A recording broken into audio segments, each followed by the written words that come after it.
Hello എല്ലാവർക്കും നമസ്കാരം. പുതിയൊരു വീഡിയോയിലേക്ക് സ്വാഗതം. നമുക്കിന്ന് ഈ വീഡിയോയിലൂടെ endogenous supply of money and circuit theory എന്താണെന്ന് മനസ്സിലാക്കാം. നമുക്ക് വീഡിയോയിലേക്ക് കടക്കാം.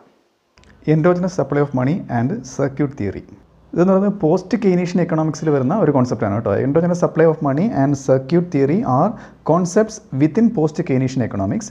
എന്താണ് പറയുന്നത്? That challenge traditional views of money creation and circulation. അതായത് ട്രഡീഷണൽ വ്യൂസ് ഓഫ് മണി ക്രിയേഷനെയും സർക്കുലേഷനെയും ചലഞ്ച് ചെയ്യുന്ന ഒന്നാണിത് കേട്ടോ. അത് നമുക്ക് എന്താണെന്ന് നോക്കാം.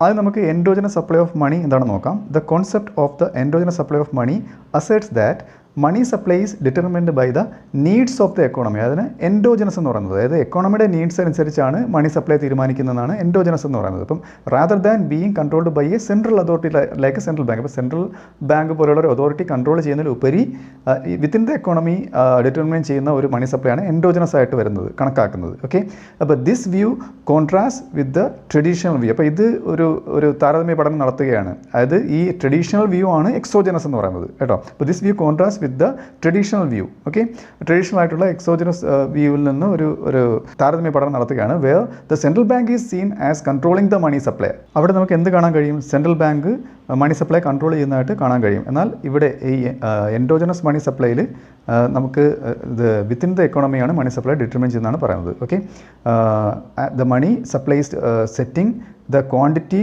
Of reserves in the banking system. അതായത് ബാങ്കിങ് സിസ്റ്റം കൺട്രോൾ ചെയ്തുകൊണ്ട്, ഇപ്പം repo rate, reverse repo rate, bank rate പോലുള്ള ടൂൾസ് ഉപയോഗിച്ചുകൊണ്ട് നമ്മുടെ സെൻട്രൽ ബാങ്ക് കൺട്രോൾ ചെയ്യുന്ന മണി സിസ്റ്റമാണ് എവിടെയുള്ളത്? ട്രഡീഷണൽ വ്യൂയിലുള്ളത്. അതിന് നേരെ അതിന് വിപരീതമായിട്ടാണ് എൻഡോജനസ് സപ്ലൈ ഓഫ് മണി പറയുന്നത്. ഇനി നമുക്ക് ഇതിൻ്റെ, അതായത് എൻഡോജനസ് സപ്ലൈ ഓഫ് മണിയുടെ കീ പോയിന്റ്സ് നോക്കാം. അതിൽ ഒന്നാമത്തത് ക്രെഡിറ്റ് ഡിമാൻഡ് ഡ്രിവൻ ആണ്. പേര് തന്നെ ഉണ്ട്, ക്രെഡിറ്റ് ഡിമാൻഡ് അനുസരിച്ച് ഒരു മണി സപ്ലൈ ക്രിയേറ്റ് ചെയ്യപ്പെടുന്നു എന്നുള്ളത്. എങ്ങനെയാണെന്ന് നോക്കാം. According to this view, banks create money when they issue loans based on the demand from credit worthy borrowers. ആൾക്കാർ ലോൺ എടുക്കാൻ വേണ്ടി വരുമ്പോഴത്തേക്ക് അതിനനുസരിച്ച് അവർ എന്ത് ചെയ്യും? ലോൺസ് ക്രിയേറ്റ് ചെയ്യും. Okay, the process of loan creation simultaneously create a corresponding deposit in the bank system. അപ്പോൾ അതായത് നമുക്ക് പിന്നെ ക്രെഡിറ്റ് ക്രിയേഷൻ പഠിച്ചപ്പോൾ മനസ്സിലായി. എൻ്റെ അത് അറിയത്തില്ലെന്നുണ്ടെങ്കിൽ വീഡിയോ ഞാൻ ചെയ്തിട്ടുണ്ട്. ലിങ്ക് ഇവിടെ ക്ലിക്ക് ചെയ്താൽ ക്രെഡിറ്റ് ക്രിയേഷൻ മനസ്സിലാവുന്നതാണ് കൊമേഴ്ഷ്യൽ ബാങ്ക്സിൻ്റെ. അതായത് കൊമേഴ്ഷ്യൽ ബാങ്ക്സ് ക്രെഡിറ്റ് ക്രിയേറ്റ് ചെയ്യുമ്പോഴത്തേക്ക് ഒരു ലോൺ കൊടുക്കുമ്പോഴത്തേക്ക് ആ ലോൺ ആ കസ്റ്റമറിൻ്റെ പേരിൽ ആ ബാങ്കിൽ തന്നെ ഡെപ്പോസിറ്റ് ചെയ്യണം. അപ്പം ഒരു പുതിയൊരു ലോൺ മറ്റൊരു ഡെപ്പോസിറ്റ് ക്രിയേറ്റ് ചെയ്യുകയാണ് കേട്ടോ. അതാണ് ആ സൈക്കിൾ എന്ന് പറയുന്നത്. അപ്പം കറസ്പോണ്ടിങ് ഡെപ്പോസിറ്റ് ക്രിയേറ്റ് ചെയ്യുകയാണ് in the banking system, expanding the money supply. തൽഫലമായിട്ട് എന്തുണ്ടാകുന്നു? ആ മണി സപ്ലൈ കൂടുകയാണ് ചെയ്യുന്നത്. ഇതാണ് ഇതിൽ പറയുന്നത്.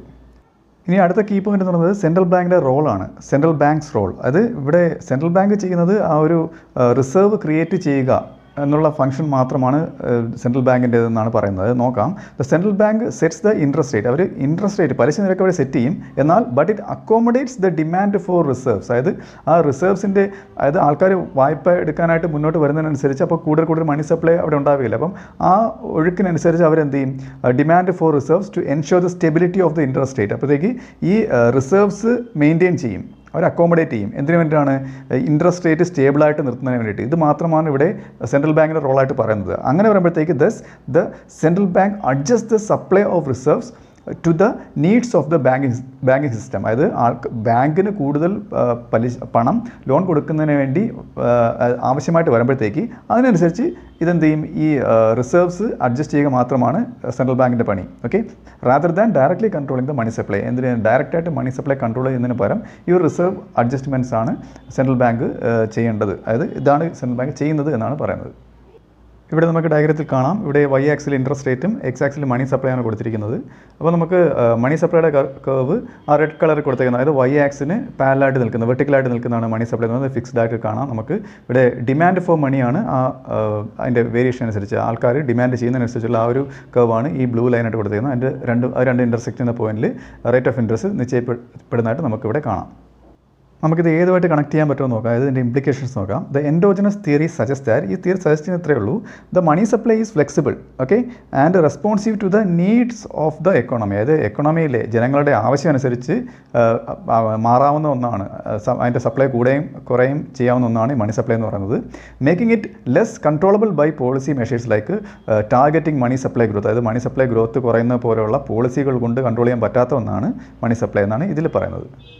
ഇനി അടുത്ത് നമുക്ക് സർക്യൂട്ട് തിയറി എന്താണെന്ന് നോക്കാം. ആ പേര് സൂചിപ്പിക്കുന്ന പോലെ മണിയുടെ സർക്കുലേഷൻ, അതായത് circuit theory is also known, അതിന് വേറൊരു പേരുണ്ട്, the monetary circuit theory or the theory of monetary circulation. ഇതെല്ലാം ഒന്ന് തന്നെയാണ്. It is a post Keynesian approach that describes how money flows through the economy. Economy കൂടെ എങ്ങനെ മണി flow ചെയ്യുന്നുള്ള ഒരു post Keynesian അപ്രോച്ചാണ് കേട്ടോ. അപ്പോൾ ഇത് കൂടുതൽ വ്യക്തമാക്കുന്നത്, കൂടുതൽ ഊന്നി പറയുന്നത് എന്താണ്, it emphasizes the role of banks in creating money. അത് പണം ക്രിയേറ്റ് ചെയ്യുന്ന, നേരത്തെ പറഞ്ഞ പോലെ ഡിമാൻഡ് അനുസരിച്ച് പണം ക്രെഡിറ്റ് ക്രിയേഷനിലൂടെ ബാങ്ക്സിൻ്റെ ആ ഒരു ക്രിയേഷൻ അതെങ്ങനെ ക്രിയേറ്റ് ചെയ്യുന്നതാണ് ഇതിൽ പറയുന്നത്. And how that money circulates within the economy. ആ പണം എങ്ങനെ എക്കോണമിയിൽ സർക്കുലേറ്റ് ചെയ്യുന്നു. ഇത്രയും കാര്യങ്ങളാണ് ഇതിൽ സർക്യൂട്ട് തിയറിയിൽ പറയുന്നത്. ഇനി നമുക്ക് ഇതിലെ കീ പോയിന്റ്സ് നോക്കാം. അതിൽ ഒന്നാമത്തെ ഇനിഷ്യൽ ഫൈനാൻസ് ആണ്. അതായത് ഇതിൽ ആ മണിയുടെ സർക്കുലേഷനാണ് പറഞ്ഞത് കേട്ടോ. അപ്പം the theory begins with the assumption that production requires initial finance. ഒരു പ്രൊഡക്ഷൻ നടത്തണമെന്നുണ്ടെങ്കിൽ ആദ്യം ഒരു ഇനിഷ്യൽ ഫൈനാൻസ് വേണം. Okay, which firms obtain from banks. അത് ഫേംസ് ബാങ്കിൽ നിന്നാണ് വായ്പ എടുക്കുന്നത്, ലോൺ എടുത്ത് ഇത് ബിസിനസ് സ്റ്റാർട്ട് ചെയ്യുന്നു. അപ്പോഴെന്താണ് സംഭവിക്കുന്നത്, when a firm borrows from a ബാങ്കിൽ നിന്ന് ബോറോ ചെയ്യുമ്പോഴത്തേക്ക് this loan is spent on wages and raw materials. എന്തിനാണ് ഫേംസ് ബാങ്കിൽ നിന്ന് ലോൺ എടുക്കുന്നത്? റോ മെറ്റീരിയൽസ് മേടിക്കുന്നതിനും ആൾക്കാർക്ക് ശമ്പളം കൊടുക്കുന്നതിനും തൊഴിലാളികൾക്ക് ശമ്പളം കൊടുക്കുന്നതിനും. ഓക്കെ, അപ്പോൾ ഇതിന് വേണ്ടിയിട്ടാണ് ഇത് സ്പെൻഡ് ചെയ്യുന്നത്. ഇവർ ഈ പണം സ്പെൻഡ് ചെയ്യുന്നത്, എന്നാലേ ഒരു പ്രൊഡക്റ്റ് പ്രൊഡ്യൂസ് ചെയ്യാൻ പറ്റത്തുള്ളൂ. അപ്പോഴത്തേക്ക് ഇങ്ങനെ വരുമ്പോഴത്തേക്ക് ഇനിഷ്യേറ്റിംഗ് ദ പ്രൊഡക്ഷൻ പ്രോസസ്സ്. അപ്പം ഇങ്ങനെയാണ് എന്ത് ചെയ്യുന്നത്, ഒരു പ്രൊഡക്ഷൻ പ്രോസസ്സ് ഇനിഷ്യേറ്റ് ചെയ്യുന്നത്. ഓക്കെ, ഇനി അടുത്ത കീ പോയിന്റ്സ് നോക്കാം. അതിൽ അടുത്തെന്ന് പറഞ്ഞാൽ മണി സർക്കുലേഷൻ ആണ്. നോക്കുക, the money created by the banks loan circulates through the economy as firms pay wages. അതായത് ഈ ഒരു ബാങ്കിൽ നിന്ന് പണം എടുക്കുന്നു, ഈ തൊഴിലാളികൾക്ക് ശമ്പളം കൊടുക്കുന്നു, which are then use to buy households to purchase goods and services. Okay, ഇനി ഈ തൊഴിലാളികൾ ഒരു ഹൗസ് ഹോൾഡിൽ അംഗമായിരിക്കുമല്ലോ, അവർ ആ പണം വെച്ചിട്ട് അവരെന്ത് ചെയ്യും, ഈ goods and services, circular flow of income അറിയാവുന്നവർക്ക് ഇത് മനസ്സിലാവും. അത് ആ പണം വെച്ചിട്ട് അവർ ഗുഡ്സ് ആൻഡ് സർവീസസ് ഫേംസിൽ നിന്ന് പർച്ചേസ് ചെയ്യുന്നു. ഓക്കെ, ആ സർക്കുലേഷൻ നോക്കുക. The money is eventually returned to firms as revenue. അവസാനം ഈ പണം ആരുടെ കയ്യിൽ തന്നെ എത്തുന്നു, ഈ ഫേംസിൻ്റെ കയ്യിൽ തന്നെ എത്തുകയാണ് ചെയ്യുന്നത്. ആ റൂട്ട് നോക്കി മനസ്സിലാക്കുക. ഇനി ഇത് അവസാനിക്കുന്നത് എവിടെയാണെന്ന് നോക്കാം. ലോൺ റീപേയ്മെൻറ്റിലാണ് ഇത് അവസാനിക്കുന്നത്. Firms must repay their loan with interest. പലിശ അടക്കം അവർ തിരിച്ചു കൊടുക്കണ്ടേ ബാങ്കിന് എടുത്ത പൈസ. Which implies that they need to earn more than they borrowed. Okay, അതായത് അവർ ബോറോ ചെയ്തതിന്, അവർ ബാങ്കിൽ നിന്ന് എടുത്തതിനെക്കാട്ടിലും കൂടുതൽ പൈസ ലാഭം ഉണ്ടാക്കിയിട്ട് കുറച്ച് പൈസ മാത്രമേ അവരെവിടെ പലിശ അടക്കം ബാങ്കിൽ തിരിച്ചടക്കാവൂ, എന്നാലേ ബിസിനസ്സിന് ലാഭമുള്ളൂ. ഓക്കെ, അപ്പം the circuit is completed when the loan is repaid. ഈ ലോൺ തിരിച്ചടയ്ക്കുമ്പോഴത്തേക്ക് ഈ സർക്യൂട്ട് കംപ്ലീറ്റ് ആവുകയാണ്. Okay, but this creates A need for continual borrowing. എന്നാൽ പറഞ്ഞാൽ മനസ്സിലായില്ല, അത് വീണ്ടും ഒരു ബോറോയിങ്ങിനുള്ള ഒരു ആവശ്യകത അവിടെ വരികയാണ് ചെയ്യുന്നത്. Keeping the money in circulation. അപ്പോൾ വീണ്ടും അവിടെ എന്തുണ്ടാകുന്ന മണി സർക്കുലേറ്റ് ചെയ്തുകൊണ്ടേയിരിക്കുന്നു. ഈ പ്രോസസ്സാണ് ഈ തിയറിയിൽ വരുന്നത്. അടുത്ത കീ ഫാക്ടറാണ് നോ എക്സോജനസ് മണി. അതായത് in circuit theory money is created within the economy. നേരത്തെ പറഞ്ഞ പോലെ ഡിമാൻഡ് അനുസരിച്ചാണ് മണി ക്രിയേറ്റ് ചെയ്യുന്ന എക്കോണമിക്കുള്ളിൽ നിന്ന് തന്നെ ത്രൂ ബോറോയിങ് ആൻഡ്, അതായത് ബോറോയിങ്ങിലൂടെ. Okay, and is not an exogenous factor imposed from outside. അതായത് സെൻട്രൽ ബാങ്ക് പോലുള്ള മറ്റൊരു എക്സോജനസ് ആയിട്ടുള്ള ഒരു ഫാക്ടറിൻ്റെ ഇൻഫ്ലുവൻസ് ഇല്ലാതെ ഉണ്ടാകുന്ന മണിയാണിത്. അതാണ് എൻഡോജനസ് മണി എന്ന് പറയുന്നത്. നോ എക്സോജനസ് മണിയാണ്. ഇനി ഇതിലെ വളരെ പ്രധാനപ്പെട്ട ഭാഗമാണ് കമ്പാരിസണും ഇംപ്ലിക്കേഷൻസ്. അതായത് ഇത് ഈ രണ്ട് തിയറി തമ്മിൽ കമ്പയർ ചെയ്ത് നോക്കിയാണ്. അതായത് both theories challenge the traditional view that the central bank has tight control over the money supply. Money സപ്ലൈക്ക് മുകളിൽ നല്ലൊരു കൺട്രോൾ ഉണ്ട് എന്ന സെൻട്രൽ ബാങ്കിനുണ്ട് എന്നുള്ള ഒരു ട്രഡീഷണൽ വ്യൂവിനെ ഇത് രണ്ട് തിയറികളും ചലഞ്ച് ചെയ്യുന്നുണ്ട്. The endogenous money theory emphasize that. ഈ എൻഡോജനസ് തിയറി പറയുന്നതാണ് money is created through the banking system in response to economic demand. പറഞ്ഞല്ലോ, എക്കണോമിക് ഡിമാൻഡ് അനുസരിച്ച് ബാങ്ക് സിസ്റ്റത്തിലൂടെയാണ് മണി സപ്ലൈ ക്രിയേറ്റ് ചെയ്യുന്നത്. എന്നാൽ while circuit theory describes the continuous flow. ആ flow മാത്രമാണ് circuit theory പറയുന്നത്. And recycling of money within the economy. എക്കണോമിക്കുള്ളിൽ തന്നെ ഈ നേരത്തെ പറഞ്ഞില്ല ഫേംസിൻ്റെ കാര്യം പറഞ്ഞ പോലെ ആ എക്കണോമിക്കുള്ളിൽ തന്നെ റീസൈക്കിൾ ചെയ്യുന്ന കാര്യവും through the process of lending, spending and repayment. ഈ ഒരു സർക്കുലർ ആയിട്ടുള്ള ഒരു മണി സപ്ലൈയുടെ ഫ്ലോ ആണ് സർക്യൂട്ട് തിയറി പറയുന്നത്.